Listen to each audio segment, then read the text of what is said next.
Hello everybody, welcome to Snyder's Inc. And today we got a video titled The Most Horrifying Family Tragedies Ever Caught on Camera. We need to get right into this. Ladies and gentlemen, hit the like button, hit the subscribe button, comment your thing down below. Let's go.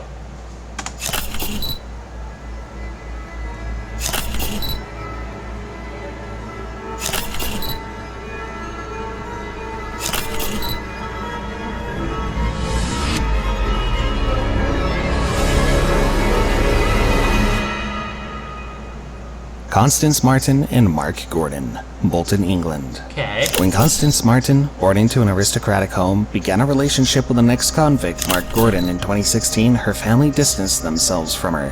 Her family may have been right to be worried, because 7 years later, Constance and her lover will be in the news, and not for the right reasons. As a youngster, Mark Gordon, who was born in Birmingham, United Kingdom, had moved to Florida, USA, with his mother. In 1989, at the age of I appreciate the smartness this family's like, oh, you're dating an ex-convict and he does all these things and you don't care. Yeah, nah, we ain't taking the risk with you guys. No, we ain't trusting him. If you're gonna date him, stay far away from us. Stay far away from us. I understand that. I respect that. age of 14, he broke into a neighbor's home and raped her at knife point. He was deported to his home. That's all it takes. Once I heard that crap, like, yep, you ain't nowhere near us. Stay the fuck away from us. Stay, you better stay away. Don't come here. Don't come here looking. Don't come here to talk to us. Don't come here ask for money. Don't come here ask for anything. Okay, if you end up homeless, if you and him are in a relationship, you stay the fuck far away. Home country after serving his jail term in 2010. 6 years later, he met Martin and began an ill-fated relationship. On the 5th of January 2023, police found a car belonging to Martin and Gordon abandoned and on fire in Bolton, Greater Manchester, just by the M61 motorway. This is the last time they were seen.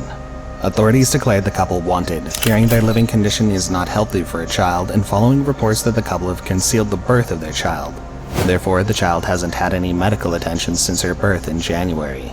The police swung into action immediately, seeking So these two are on the run with a child that no doctor or anything has seen since, and they're just on the run without a care, not thinking twice. These two are a problem. These two are a problem. These two are going to end up responsible for the death of their child. And they don't probably even care. They probably don't even care, and that is sickening to me. to find them. The police went as far as offering a £10,000 reward for information that leads them to the family.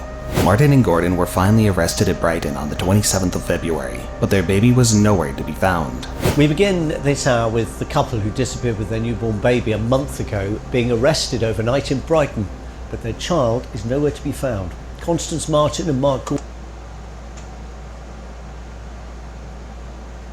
Did their child die with them? So they buried it? That's what my gut tells me. I'm about to find out. I hope I'm wrong, but that's what my gut is telling me right now. Were found after they were spotted by a member of the public. Police have now launched an urgent search for the baby, who's not thought to have received any medical attention since her birth. The police quickly mounted an extensive search of the area using sniffer dogs, drones, helicopters, and thermal cameras to tear the place up. The baby was not with them, and we have not found the baby as yet. The police helicopter, sniffer dogs, thermal imaging cameras, and drones are being used to... My gut's telling me I know what happened to this baby. My gut's telling me that's what happened. It died while in my possession because it hasn't seen any medical care. And it ended up... It's just on the run. They probably have the greatest feeding conditions for it. And because of that, it ended up being that they buried the child's body. assist officers on the ground. We currently have over 200 officers from multiple units across the Metropolitan Police and Sussex Police involved in the search. More than 200 police officers were involved in this search, and after 2 days, they finally found the little child, wrapped in a plastic bag and hidden in a shed at the allotment. The baby, a little girl apparently named Victoria, was dead. Martin and Gordon were charged with gross negligence and manslaughter.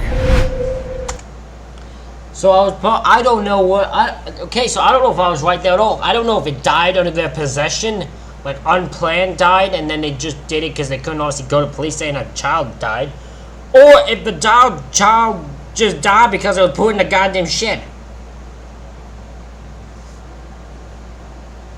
I don't know. Either way, yeah, either way they deserve to be charged. Child lost his life. The little girl lost her life. That she pretty much never stood a chance from the beginning because the parents are crazy. The Curious Case of the Jamiesons, Eufaula, Oklahoma. This video is the last foot. This is a weird one. I don't know what to make of this case. This is a weird case. This is a family who disappeared, and their bodies are found years later, and there's no explanation given. What happened to these two? What happened to this family? Footage of the Jamieson family, captured on a security camera on the day they disappeared off the face of the earth. Their death raised numerous questions and offered very few answers.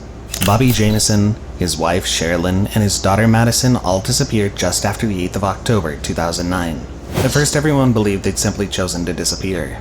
They had no real ties, lived on disability, and looked exactly like a family that would simply up and disappear wherever they desired. But there was more to the story.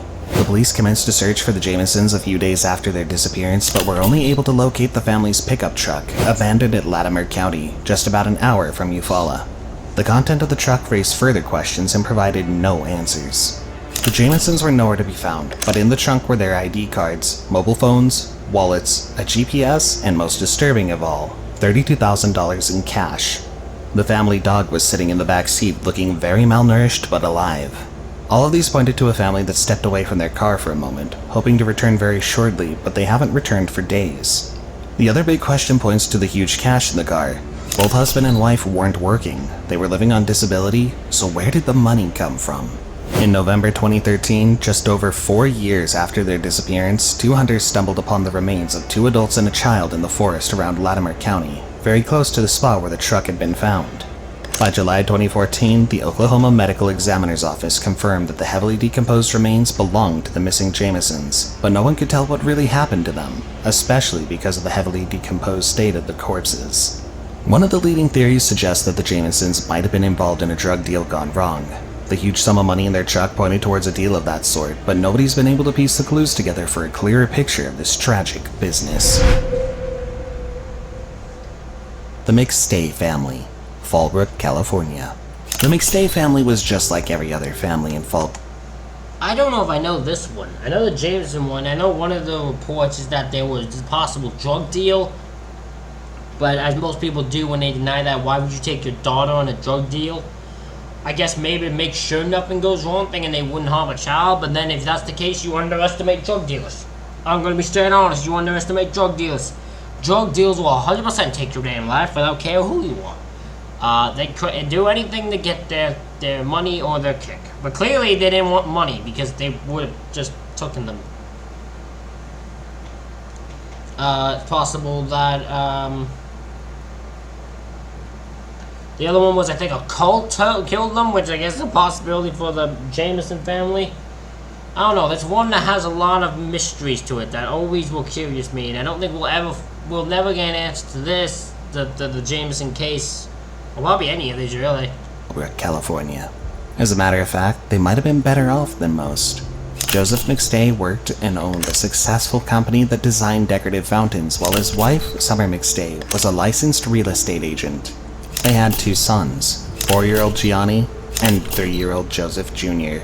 This cozy family suddenly fell off the face of the earth in February of 2010, raising numerous questions and revealing a disturbing web of lies, intrigue, and betrayal. What really happened? The shocking answer is no one knows, at least not with any real clarity. Joseph McStay Sr. spent part of his day with his father, Patrick, on the 4th of February 2010. Later he would excuse himself, saying that he had a lunch meeting. This would be the last real contact before the family would disappear, never to be seen alive again. No one reported them missing. The McStays are known to take the odd trip now and then, but when a week went by and no one heard from them, Joseph's brother, Michael McStay, headed over to their home to see if anyone was there. There was no one.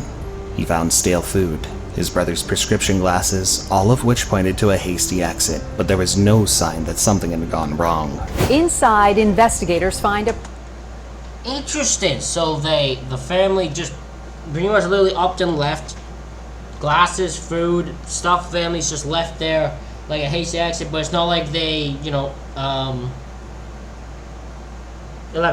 were attacked or anything. No one, it doesn't show any signs of that.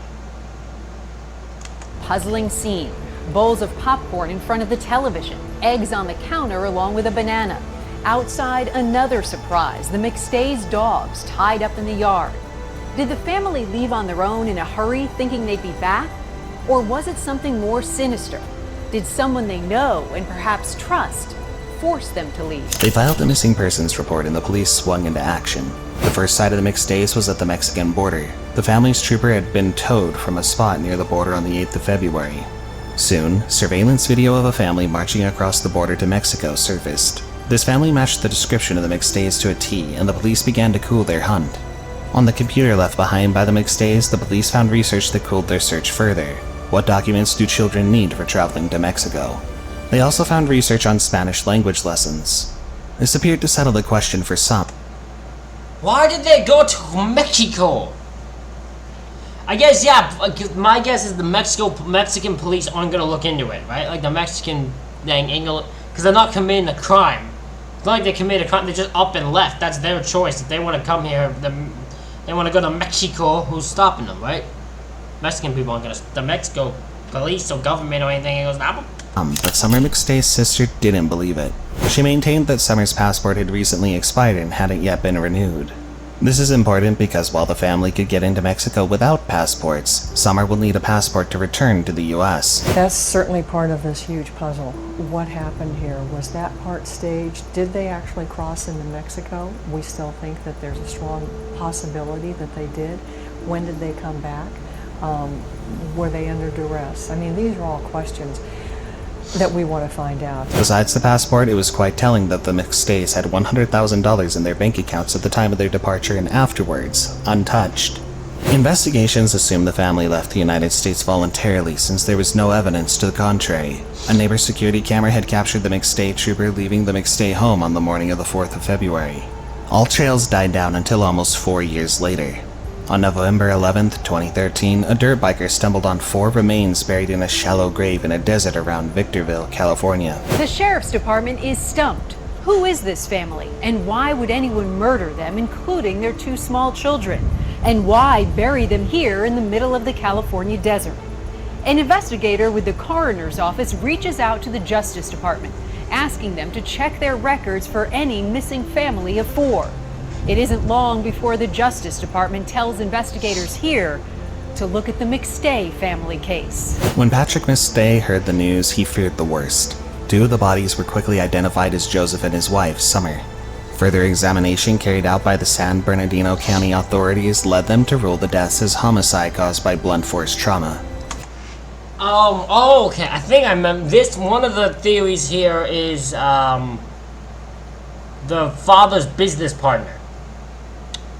I think that was one of the theories, is that the father's business partner drove them here because then they wouldn't, even in anger, wouldn't do anything. He drove them here and then took the life of all 4 people in it. The only other thing found in one of those graves where Summer and one of her sons were buried was a sledgehammer. All eyes immediately fell on one man, Charles Chase Merritt. Yeah. Chase worked with Joseph in his company, and the last call from Joseph's phone before his disappearance was to Chase. The call had gone to voicemail. Several red flags were pointing to Chase. Besides his existing criminal records, burglary, and receiving stolen goods, the police believed Joseph was shutting Chase out of his business after discovering how poor his services were, as well as the money that Chase was stealing under the table. But the most telling of all was the presence of Chase's DNA in the McStay trooper found at the Mexican border. After the disappearance of the McStays, Chase had cashed out over $21,000 from the company business account. As far as you know, you were the last person, or at least one of the last people to see him, right? Yeah. When he left Rancho Cucamonga, nobody else, although I think there's another person or 2 that he talked to, I'm not sure. But you were the last person he saw. I'm definitely the last person he saw. Chase Merritt was arrested on the 7th of November 2014 and charged with 4 counts of murder. The trial dragged on for several reasons until its conclusion on the 10th of June of 2019. Chase was found guilty and sentenced to death. He's currently on death row. I'm gonna be honest. I'm actually surprised. Not that it's got that. I'm surprised he actually got sentenced got proven guilty and sentenced to death. The only reason was the evidence you have is him in the truck. Is there anything else? And that he had a criminal record. He had money given on the table. I guess I could see why they think it's just like, I wonder how much actual evidence they had over him in the situation. I'm not saying he didn't do it. He, mostly probably did. I'm just curious what what all the evidence they had was. The Beaver family, Broken Arrow, Oklahoma. The voice you hear in this recording is the scared voice of 12-year-old Daniel Beaver calling 911 to report something that will break your heart. Okay. Are you the only one there? No. My brother's attacking my family. Oh, I know this one. Oh, I know this one. We just did this one on a recent one.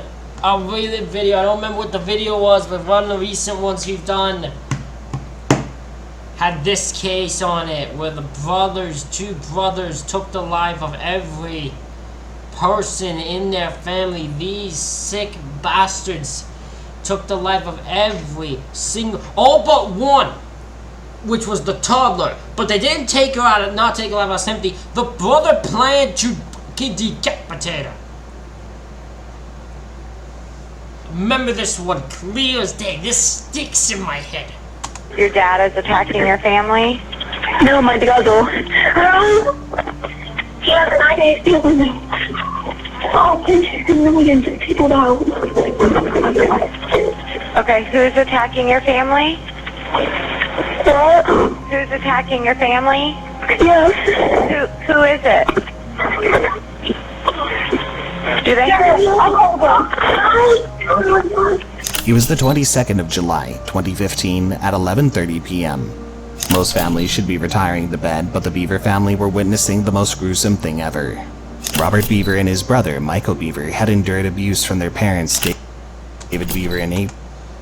This is one of them cases I don't know. I don't remember that being part of it, that they received abuse. I might be wrong. I may have missed some things. All I remember is these two were just some weird bastards who just wanted to who planned for a while to take the life of every member in their family. Which is the weird part, is like, if everyone is being abused, why on earth are you taking the life of the people who are being abused? Poor Beaver, and had decided to take matters into their own hands and extract their revenge on their parents. No one knows why they extended their murderous arms to their siblings. This is a scenario. See, you're misunderstanding. Hold on. How long does he talk about this case? Nope, no, he doesn't talk about this. This is a video in itself, this Beaver one. This is insane, the amount of that goes into this mentally. When it comes to the investigation, when it comes to the fucking interview,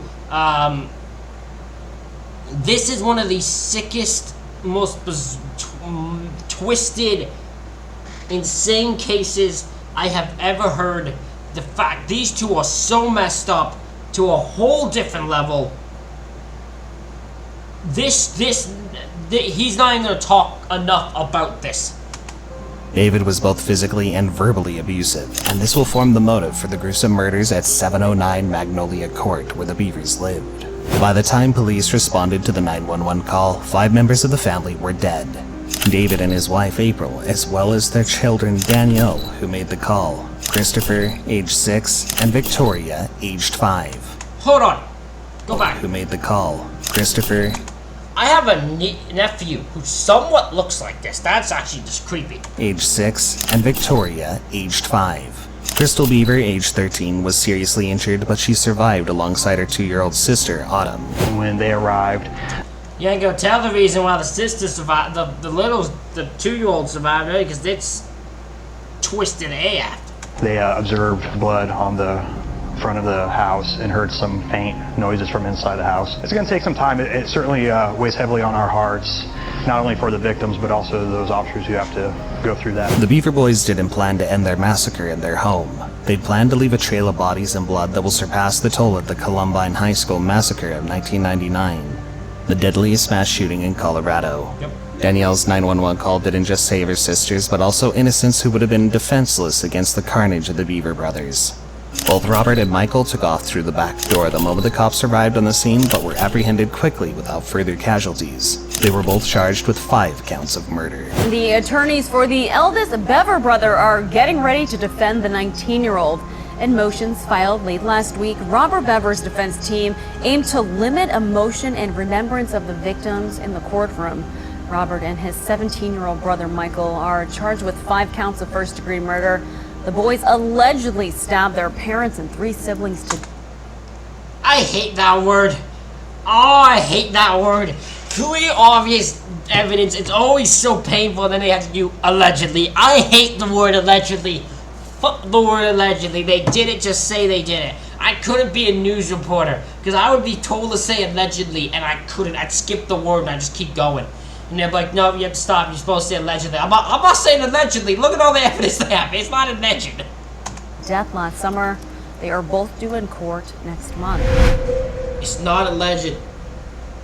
The Dupont de Ligonnès family, Nantes, France. Xavier Pierre-Marie Dupont de Ligonnès was born into an old I'll give you credit for being able to say that. I can't. aristocratic home in the Bavaria region of southern France.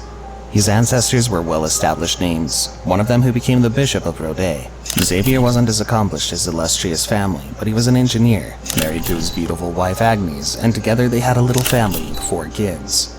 Arthur, who was studying IT in college, Thomas, who was interested in music while pursuing a college degree, and Junior and Benoit, who were both in high school. For some, this is just enough. But something was wrong, and no one knew about it until the 21st of April 2011, when the bodies of Anne, her 4 children, and their 2 dogs were found wrapped in bags and buried in their garden with some religious items for company. Xavier, husband and father, was nowhere to be found. Xavier became the prime suspect in the murders for a very good reason. In the weeks before their disturbing deaths, the family bank accounts were all closed, the kids were all withdrawn from school, and Agnes quit her job due to a mystery illness, and a note was placed under their mailbox saying, "Return all mail to the sender." Xavier himself left a letter behind. In this letter, he claims to be a secret agent working for the United States and will be entering the Witness Protection Program. In the letter he sent to his kids' school to explain their withdrawal, he explains that he and his family are moving to Australia. Their deaths have been called a methodical execution. The kids had been given sleeping pills before being shot in the head with a rifle matching their father's .22. Prior to these murders, This guy is a sick man. What reason do you have to take the lives of all your family? That is so messed up. Oh, that makes me so mad. Xavier had joined a local rifle club where he practices shooting, purchased a silencer, and gained some gun knowledge as well. He also bought garbage bags and cement. According to a message discovered on an internet forum from Agnes Dupont, her husband had said if we all die at once, then everything would be over. We would no longer miss anything. Police also found that Xavier is weighed down by significant debt. Although he's a descendant of aristocrats, his inheritance had been squandered long ago. The only pointer that Xavier is alive is the family's car that was parked in a hotel that's south of France. Bank withdrawals were also made from the family's accounts from this area. No one has seen him since. While the original belief was that he had taken his own life, he apparently reached out to a journalist in 2015 with the message, "I am still alive." There have been many other sightings of the man wanted in Nantes and all over the world for the murder of his entire family. That is insane, bro. This man is a sick, twisted man who needs to get caught. Ladies and gentlemen, let me know what you thought of these stories in the comments below. Hit the like button, hit the subscribe button. Thank you all for watching. I'll see y'all for